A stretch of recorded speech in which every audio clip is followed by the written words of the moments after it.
The Education Minister has announced the government will stop building open plan classrooms.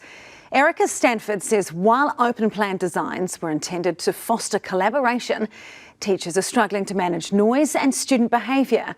From now on, new classrooms will be built using standard designs. Here's political correspondent Zane Small.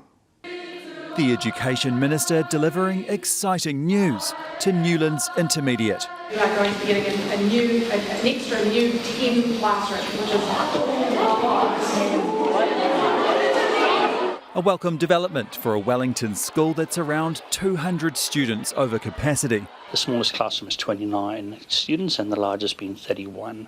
And we've got 17 classrooms, general purpose classrooms, so they're all pretty full. The government is funding the new classrooms from its more than $700 million capital top-up in the budget. 10 here at Newlands Intermediate and 16 at Aotea College, and I'll have more to say in coming days about other regions of New Zealand. But those new classrooms must now be built in a certain way. This government is calling time on open plan classrooms. This is what she's talking about. Open plan learning environments, promoted by the Ministry of Education in this 2015 video. Students are much more focused and working more collaboratively now because they're not restricted to just a chair and a desk. But the concept has encountered problems. Last month, the principal of Shirley Boys High in Christchurch told 3 News the school's open plan classrooms were not working. The flexibility I don't think is particularly helpful for teenage boys. We will no longer be building those barnyard-style open classrooms. The principal of Hallswell Primary School, which featured in this ministry video about open plan classrooms, disagrees. Stuart Cameron told us our classrooms are flexible learning spaces, not open plan barns.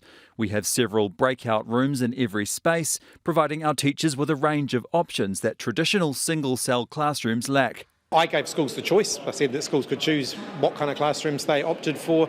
I think ultimately, schools can make those decisions. The state should be saying, OK, we have X amount of funding, let's put it to building what's important.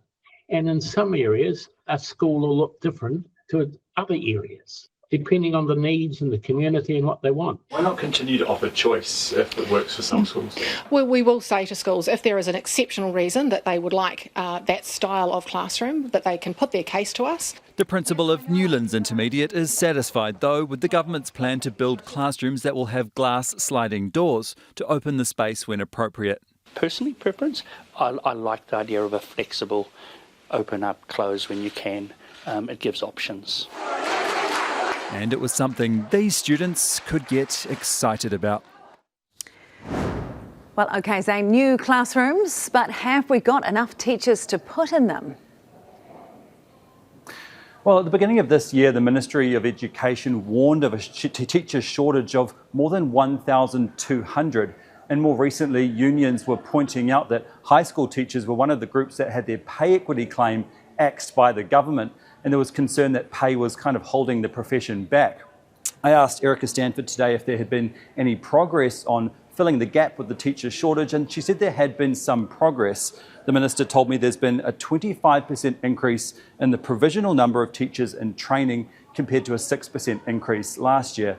And she attributed that to policies such as adding teachers to the green list for fast-track residency and the government paying for teacher registration fees. OK, Zane, thanks so much.